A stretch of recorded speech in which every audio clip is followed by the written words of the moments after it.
अस्सलाम वालेकुम। मैं ਤੁਹਾਡਾ ਲੱਕੀ ਭਾਈ ਆਪਣੀ ਹਯਾਤੀ ਚੈਨਲ ਤੋਂ ਤੁਹਾਡੇ ਨਾਲ ਗੱਲ ਕਰ ਰਿਹਾ। ਅੱਜ ਦਾ ਜਿਹੜਾ ਮੌਜੂ ਬੜਾ ਜ਼ਬਰਦਸਤ ਹੈ। ਇਹ ਮੇਰੇ ਇੱਕ ਵੀਰ ਨੇ ਮੈਨੂੰ ਇੱਕ ਗੱਲ ਸੁਣਾਈ ਸੀ। ਉਹਨੇ ਕਿਹਾ ਕਿ ਇਹ ਗੱਲ ਲਾਜ਼ਮੀ ਇਹ ਗੱਲ ਸੁਣਾਈ ਕਿ ਮਸਲਨ ਕਿ ਆਪਣੇ ਚੈਨਲ ਤੇ ਤੈਨੂੰ ਕਿ ਕਹਿੰਦਾ ਮੈਨੂੰ ਮੇਰੇ ਖਾਤਰੇ ਸੁਣਾਈ। ਮੈਂ ਕਿਹਾ ਚਲੋ ਠੀਕ ਹੈ ਸੁਣਾ ਦਿੰਦੇ। ਕਹਿੰਦਾ ਕਿ ਇੱਕ ਹੁੰਦੇ ਸੀ ਸ਼ਰਮ, ਇੱਕ ਸੀ ਹਯਾ।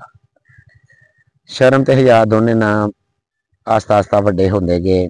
ਠੀਕ ਹੈ ਨਾ, ਕਾਫੀ ਵੱਡੇ ਸੀ ਤੇ ਮੁੜ ਕੇ ਖੇਲਦੇ ਮਲਦੇ ਹੁੰਦੇ ਸੀ ਤੇ ਖੇਲ ਖੂਲ ਕੇ ਤੇ ਉਹ ਇੱਕ ਦਿਨ ਖੂਹ ਦੇ ਲਾਗੇ ਖੇਲ ਹੁੰਦੇ ਸੀ। ਸ਼ਰਮ ਵੀ ਤੇ ਹਯਾ ਵੀ ਦੋਨੇ ਭੈਣਾਂ ਸੀ ਦੋਨੇ, ਸ਼ਰਮ ਤੇ ਹਯਾ। ਇੱਕ ਜਿਹੜੀ ਭੈਣ ਜਿਹੜੀ ਉਹ ਖੂਹ ਦੇ ਵਿੱਚ ਡਿੱਗ ਪਈ। ਜਿਹੜੀ ਹਯਾ ਸੀ ਉਹ ਖੂਹ ਦੇ ਵਿੱਚ ਡਿੱਗ ਪਈ। ਖੂਹ 'ਚ ਜਦੋਂ ਡਿੱਗ ਪਈ ਤੇ ਹੁਣ ਜਿਹੜੀ ਸ਼ਰਮ ਸੀ ਉਹਨੇ ਬੜਾ ਇੱਧਰ ਉੱਧਰ ਦੇਖਿਆ ਦੁਖਿਆ ਕਿ ਕੋਈ ਆਵੇ ਤੇ ਕੋਈ ਉਹਨੂੰ ਵਿੱਚੋਂ ਕੱਢੇ। ਠੀਕ ਹੈ ਨਾ, ਤੇ ਉਹ ਕੋਈ ਵੀ ਨਾ ਆਇਆ ਗਿਆ ਤੇ ਉਹਨੇ ਆਪਣੇ ਆਪ ਨੂੰ ਥੋੜਾ ਜਿਹਾ ਥੱਲੇ ਨੂੰ ਕਰਦੇ ਕਰਦੇ ਮਸਾਂ ਉਹਨੂੰ ਕੱਢਣ ਵਾਸਤੇ ਥੱਲੇ ਨੂੰ ਖੂਹ ਤੋਂ ਇਦਾਂ ਥੱਲੇ ਨੂੰ ਉਹਨੂੰ ਹੱਥ ਕੀਤਾ। ਨੀਵੀਂ ਸੀ, ਉਹ ਨੀਵੀਂ ਹੋਈ ਨੇ ਉਹ ਕਰਦੇ ਕਰਾਉਂਦੇ ਉਹ ਵੀ ਵਿੱਚ ਡਿੱਗ ਪਈ। ਯਾਨੀ ਕਿ ਸ਼ਰਮ ਵੀ ਵਿੱਚ ਡਿੱਗ ਪਈ ਤੇ ਉਹ ਸ਼ਰਮ ਵੀ ਮਰ ਗਈ ਤੇ ਹਯਾ ਵੀ ਮਰ ਗਈ ਖੂਹ 'ਚ ਡਿੱਗ ਕੇ।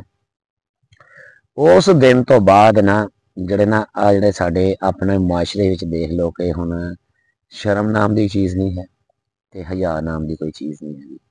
ਨਾ ਕਿਸੇ ਨੂੰ ਕਿਸੇ ਤੋਂ ਸ਼ਰਮ ਆ ਤੇ ਵੱਡਿਆਂ ਦੀ ਸ਼ਰਮ ਵੱਡਿਆਂ ਤੋਂ ਸ਼ਰਮ ਕਰਨੀ ਜਾਂ ਕਿੱਦਾਂ ਕਰਨਾ ਜਾਂ ਵੱਡਿਆਂ ਦਾ ਹਯਾ ਕਰਨਾ, ਇਹਤਰਾਮ ਕਰਨਾ। ਉਸ ਦਿਨ ਤੋਂ ਬਾਅਦ ਉਹ ਚੀਜ਼ਾਂ ਸਾਰੀਆਂ ਉਹ ਦੋਨੇ ਮਰ ਗਈਆਂ। ਜਦੋਂ ਮਰ ਗਈਆਂ ਸਭ ਕੁਝ ਖਤਮ ਹੋ ਗਿਆ।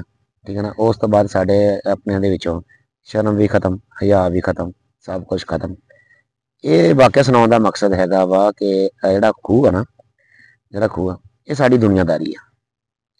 ਦੁਨੀਆਦਾਰੀ ਸਾਡਾ ਇਹ ਖੂਹ ਆ। ਅਸੀਂ ਖੂਹ ਦੇ ਵਿੱਚ ਤੇ ਸ਼ਰਮ ਵੀ ਪਾਤੀ, ਆਪਣੀ ਹਯਾ ਵੀ ਪਾਤੀ ਤੇ ਦੁਨੀਆਦਾਰੀ ਦੇ ਪਿੱਛੇ ਲੱਗ ਕੇ, ਠੀਕ ਹੈ ਨਾ, ਤੇ ਆਪਣੇ ਆਪ ਨੂੰ ਅੱਛਾ ਦਿਖਾਉਣ ਵਾਸਤੇ, ਅੱਛਾ ਕਰਨ ਵਾਸਤੇ, ਬਿਹਤਰੀਨ ਰਹਿਣ ਵਾਸਤੇ, ਲਓ ਜੀ ਫਲਾਣਾ ਇਸ ਤਰ੍ਹਾਂ ਮਾਡਰਨ ਚੱਲਦਾ ਤੇ ਅਸੀਂ ਉਹਦਾ ਮਾਡਰਨ ਚੱਲਣਾ, ਫਲਾਣਾ ਇੱਦਾਂ ਕਰਦਾ ਅਸੀਂ ਇੱਦਾਂ ਕਰਨਾ, ਫਲਾਣਾ ਇੰਝ ਵਾ ਤੇ ਅਸੀਂ ਇੰਝ ਰਹਿਣਾ।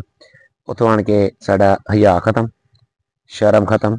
ਵੱਡੇ ਦੇ ਸਾਹਮਣੇ ਫਲਾਣੇ ਨੂੰ ਵੱਡੇ ਨੂੰ ਕਿ ਇੱਦਾਂ ਕਹਿ ਤਾ ਤੇ ਫੇਰ ਕਿਹੜਾ ਹੋ ਗਿਆ। ਫਲਾਣੇ ਨੇ ਆਪਣੇ ਅੱਬੂ ਨੂੰ ਇੱਦਾਂ ਕਹਿ ਤਾ, ਆਪਣੀ ਅੰਮੀ ਨੂੰ ਇੱਦਾਂ ਕਹਿ ਤਾ, ਆਪਣੇ ਕਜ਼ਨ ਨੂੰ ਆਹ ਜਵਾਬ ਦਿੱਤਾ, ਠੋਕ ਕੇ ਜਵਾਬ ਦਿੱਤਾ।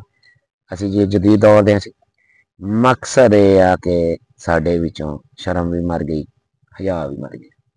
ਠੀਕ ਹੈ ਨਾ, ਦੋਨੇ ਹੀ ਮਰ ਗਏ। ਬਾਕੀ ਇਹ ਕਿ ਸਪੈਸ਼ਲ ਮੇਰੇ ਵੀਰ ਨੇ ਮੈਨੂੰ ਸੁਣਾਈ ਸੀ ਗੱਲ। ਉਹਨੇ ਕਿਹਾ ਸੁਣਾਈ ਜ਼ਰੂਰ, ਮੈਂ ਉਹਦੇ ਕਹਿਣ ਤੇ ਸਪੈਸ਼ਲ ਸੁਣਾ ਰਿਹਾ।